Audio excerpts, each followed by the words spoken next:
Howdy, howdy, howdy. It's the Rodfather 916. Um, I received a lot of emails in response to a video I did either yesterday or the day before called She's Angry or Disappointed with Black Men. And I normally I get maybe one if I'm lucky, but I got a little basket full. And so as I looked them up, the issues were dating out of your race. Some women had difficulty with black men in their community, and some had difficulty um, or had questions about dating out of their race, considering dating out of their race. So I thought that was interesting. The world has changed. Um, and so they wanted my take on it, which I find is interesting. So I want to start off by saying that whatever I say represents me. I don't represent anyone other than myself. I don't represent hundreds of black men or thousands of black men that I will never meet in life. Just the Rodfather 916. Having said that, my experience younger and dating out of my race was born out of I was politically involved. I was involved in a lot of organizations. Um, my community, for the most part, was multicultural. I lived in a city called Richmond where it was black, but once I left there, my at least my community was black in the Bay Area. But after I left Richmond, my social network was multicultural. In fact, in Richmond, my friends were black, white, Hispanic, Asian, Filipino, you name it, that's the Bay Area. And at the time, no one dated out of their race because very few of my friends were socially involved as I was. Um, in college, I did meet black men who only dated white women. In fact, one of my friends didn't like black women at all. He only dated white women. He might tolerate a Mexican woman, but they were kind of close to black because black women were, and we're talking about the 70s, okay? Black women were loud and aggressive, and he just didn't like him, which I thought was odd because he loves his grandmother, worships his grandmother, loves his mother and his sisters. He's the only boy, and yet he hated black women. And I was dating um, a sister, and we went to a pizza place, and my date had an attitude. And so when she went up to the restroom, he goes, "See, that's why I don't date," a derogatory term. And look at her. Only thing I saw she did was she was irritated with the waitress for some reason, but I didn't think it was that major. But my friend took a little bit of this and ran with it. And so I thought that was odd. Um, and I was criticized for dating white women or dating out of my race. However, the brothers who criticized me for dating out of my race had the lightest light skinned black women. And this is all due, and it's not just a US phenomenon, even though as our background is unique because we came over as slaves, we were told earlier we were inferior. Everything we did, and it was all psychological, and unfortunately, 100 or so years later, it's still embedded in some of us that if it's what is it? If it's white, it's right. If it's black, basically it's wrong. I've got it right. I lost the statement, but that's how it is. And there are certain people who believe that today. I mean, the white man got in our heads. In other countries, in Italy, Because remember, Italy kisses the bottom of Italy, the boot kisses Africa. So you have a lot of dark skinned Italians struggle. You're dark skinned, you're not preferred in Italy. And same thing in India. If you look at a Bollywood movie, the majority of the actors, particularly the nice actors, are all light skinned. And it's an issue in most of these countries. So this is not unique to the United States. I mean, the number one cosmetic is skin bleaching. Even in America, you see skin bleaching, which just ruins your skin over time. But that was my experience. Um, I was in organizations where there were few people of color. I worked for companies where there were few people in color. I mean, I was a black teller in the 1970s. Some of you are going, big deal, teller. Back in the day, you didn't see us in positions like that. I worked at a large bank in downtown San Francisco, and there were 26 tellers. Three were black, and of the three black, there were two Joyces and me. And I dated back in the day my colleagues. The two Joyces had boyfriends. I know one of the Joyces now, and I was like early, like 20, 21, something like that, early, really young. Um,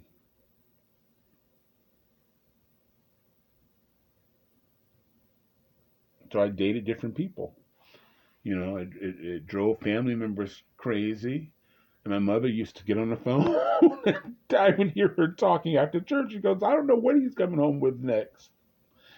And I met this woman at a convention. I was the MC at a convention, my wife, my former wife. And she asked me to dance. Um, there were three black women. Again, here we go again, three and four. I was the only black man, and I happened to be the MC of this convention at the Hilton Hotel. And there were probably three black women, and that's it.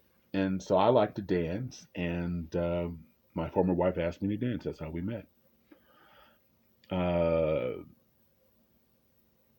my mother, who had been used to me having white, Mexican, Asian, different friends, wasn't shocked until I announced that I was getting married to my former wife. She thought we were friends. She didn't think we were romantically involved. And this was hard for her. Um, and so, meanwhile, my mother in law, soon to be mother in law, was in shock because she didn't know that her daughter dated white black men. And they're both from the South that we had in common. And the other thing they had in common, much to our surprise, is that they could swallow us getting married. What they couldn't swallow was the thought of us having children because they thought it would be really difficult for the children. And I was shocked. I had suspected my future mother in law because she hadn't been exposed to black people of any kind. But my mother has been exposed to white people all my life, and my white friends and Asian friends, and. But I realized later on that based on her experience, she did that out of love. She thought it was going to be difficult, and I realized, years and years later, that depending on where I lived, it might have been because I do have friends who live in different parts of the country, and even in 2023, there are certain communities and suburbs where mixed race, particularly black and white, are not welcomed. Um, and they struggle. I live in Sacramento now, which is one of the most diverse cities in the country, and same race families are unique. Everybody else in California here, not in California, but in Sacramento, in my initial community was mixed race. I mean, Mexican and Chinese, Chinese and black, black. I mean, my son's first play, we missed it because we were elbowing each other during the performance, going, is there anybody at this play that is same race? We'd never experienced that, not even in San Francisco. So it was interesting. Um, but some of the challenges for black women are more vivid than it is for black men. That's the truth. Um, it's more challenging. It's changed today a lot, but it's still more challenging. Um, for a certain amount of black people, men, not many, things have changed in the last 30, 40 years where when I was in college, my white friends would go, "Oh, she's pretty for a black girl." I was silent back in those days. She's pretty for a black girl, and if you were dark skinned black man or black girl, you struggled. But today you see more white men and black women together. The challenges for a lot of women is social. You know, unless your family's been exposed to that, they're not going to accept it because it's different. The other issue social is for, and this is I'm gonna address some of the letters or emails that were sent to me, is if you are in a community where the men are a certain way and you feel that you have nothing in common, or you're the one left sitting down and all your other friends are dancing or dating, it may not be you. It may be the social environment you're in. And I've said this before when I talk about dating a few weeks ago. You need to broaden your, because just because this club or the local club where black people hang out in this community works for certain people doesn't mean it doesn't work for everybody, and you have to choose another place. And a lot of people say, well, I don't want to go by myself, but you may have to. You just might have to expand, because I've been there. I travel a lot. I go to different communities, and if there are people interested in me socially, it would be suicide for them to talk to me. What do you mean? Because they would have to deal with the rest of the community saying, why were you talking to that black man? Why were you talking to that black man? That happens even in 2023. So you have to expand. You have to expand your net. People do that. Um, and if you're professional, and a lot of these women who are professionals are moving up, you will find there are fewer black men. And so, since I've been black and I've experienced this, your mom, your cousins, your aunties may say, just wait for a black man. But listen, you've reached a certain level in your life. You've gone to college, you've got a degree, you're working at this company that this is what you want to do. This is your career. There is no reason for you to go down to date somebody you have nothing in common with. Please don't misunderstand what I'm saying. I'm not saying, because to those people who are not maybe a doctor or a professional, I'm not saying that someone with a degree is better than you. Absolutely not. That's not what I'm saying.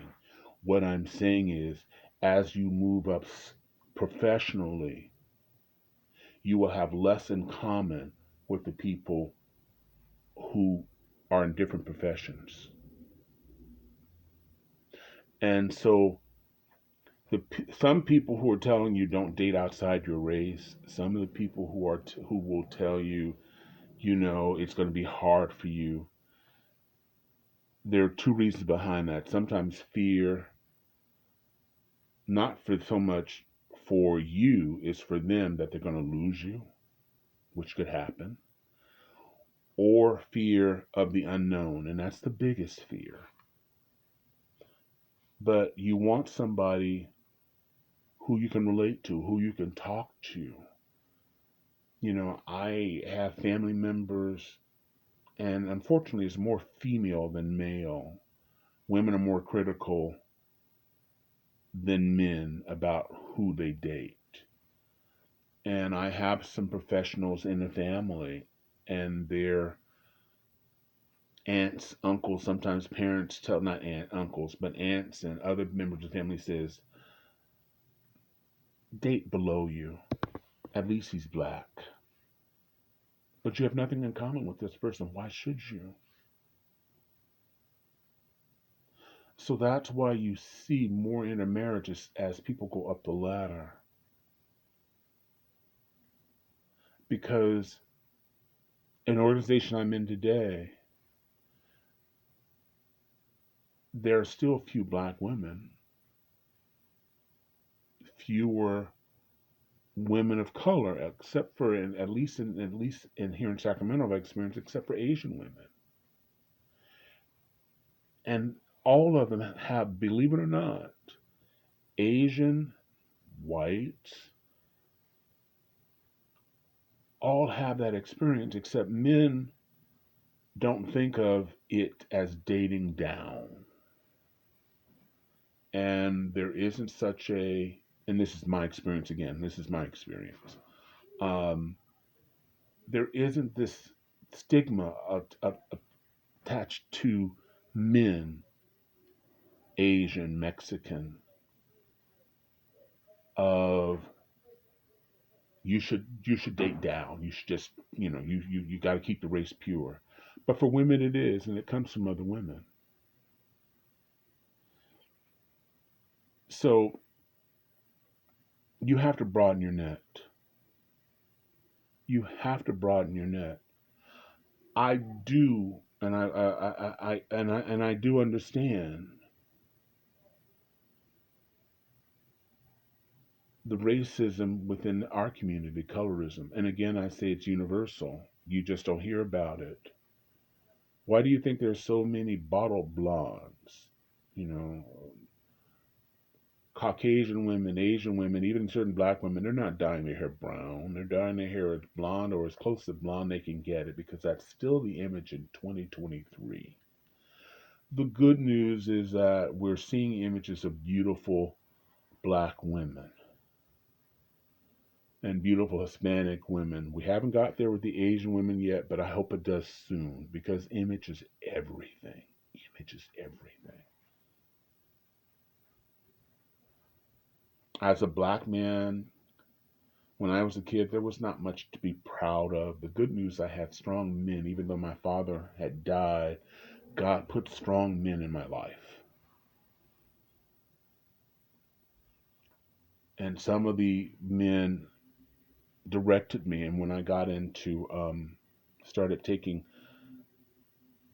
uh, black history and black studies, it changed my view about my skin tone, because as a black American, I was wrecked about image.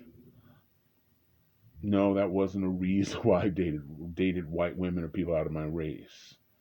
But as a kid, there was nothing to celebrate being black, at least in my community. But I learned about our history. I learned about my skin tone being dark. I remember many years ago, and I don't know why, there are certain events that you remember vividly. And I went to a NAAC meeting or benefit, or I can't think of the other, but there was a table of black women, beautiful black girls, and they were laughing. And this was an expensive thing, so I ended up at the table with interns and uh, rich donors sitting by the kitchen door. But in the middle of the table, you had these beautiful, and they're in gowns, and there was this handsome black man that walked by, really dark skin. And when he walked by, the table got quiet because they're making all this noise and giggling the whole 9 yards, and suddenly the table gets quiet. And when he got further enough, one of the young women, anywhere between, I'm gonna say between 18 to 23, said, "That's a fine man, but my mom would beat my ass if I came up with home that was something that dark."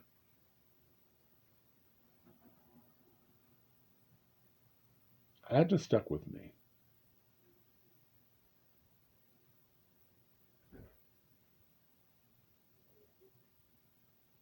It says to me that as a race, we still have work to do. It is, it is, but we are not alone in this. I have Mexican friends who are dark skinned, and uh, one family, everybody's light skinned Mexican, but they are dark skinned and not as dark as me, but they're dark skinned. And when one of the aunties would come through, she would give candies and trinkets to all of her nephews, nieces, and cousins, except for the dark skin.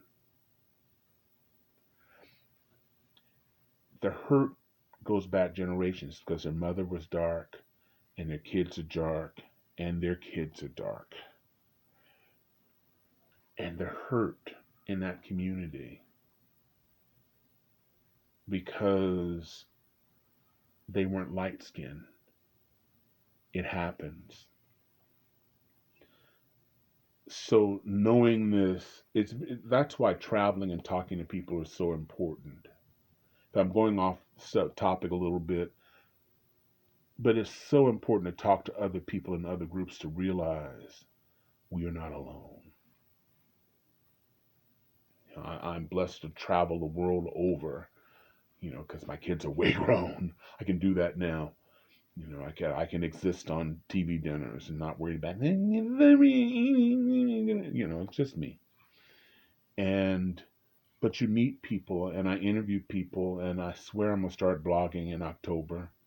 I haven't blogged now for a year. I just ran out of um, uh, incentive or ideas, kind of burned out. But I'm right.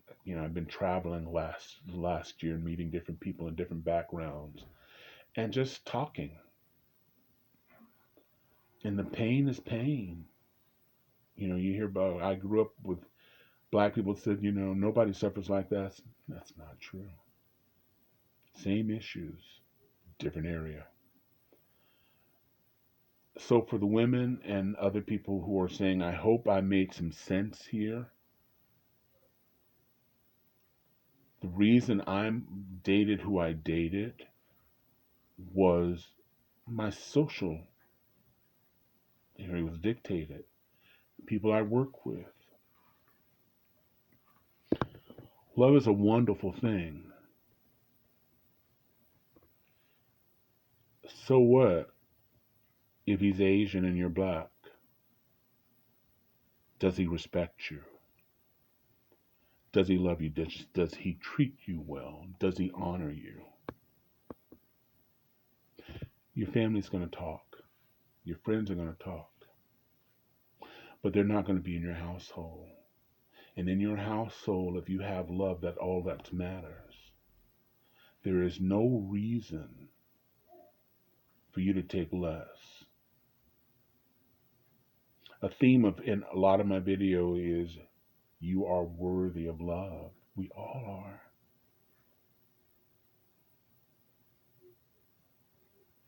Don't take less.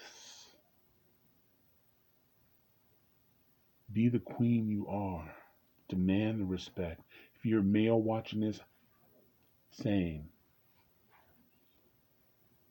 If you're the first professional in the family, you know what I just said. You know the struggles. Hasn't changed. I'm 67 years old. Hasn't changed. Hasn't changed. Not that people are mean, but the word change is scary. Something different is scary. But let that be their problem. Don't visit it on yourself and don't eliminate love from your life based on their fears. If this person makes you feel good, I don't care what color they are, I don't care their background. If you're able to communicate in this person, my former wife and I, we talked, we laughed, we had things in common. Perfect? I wasn't. I wasn't. Um, but no one is. Did I make mistakes in the marriage? Absolutely. Absolutely. Can't take them back. But I will say I've learned from them and hopefully I have grown. And in other relationships, I realize those shortcomings. Some I believe that I got married too young. But such is life. Um, Again, just a review, and then I'm going to end here because I've been going long the last couple of days. Just because the social environment or organizations work for your friends doesn't mean there's any, and then they don't work with you doesn't mean you're a failure. It's just not for you. There is um, one of the greatest lines for me in the movie The Chorus Line or the play The Chorus Line was this lady. She was taking an acting class, a youngster taking an acting class, and in acting class, the teacher would say, feel like the moon, feel like the surgeon, and all her classmates were feeling like the sunflakes, feeling like the moon, but she didn't. And she thought she was the oddball, and people made fun of her. They said, you shouldn't take acting, you should do something like work in the wonderful world of fast foods. know, you know, maybe acting's not for you. And she prayed and she still couldn't get it. And somebody walked up to her and said, have you ever considered going to a different class? Her life changed. This is the Rod Father, wishing everybody love, joy, peace, and happiness. It can be yours if you want it. If you think material things, remote controls, expensive glasses, expensive jewelry, then you've got it wrong. How many shoes do you have in your closet? How many dresses? How many shirts? How many pairs of sneaks do you have? Thank you for watching. If you like this, hit subscribe. If you like this, hit like. If you think this is beneficial to other people, talk about it. Come back at me again and tell me where I've gone wrong. You are my teachers too. I do make mistakes. But in the meantime, I'm going to end here. Thank you very much if you hung on this long. Thank you very, very much for watching. This is the Rod Father, and I'm out.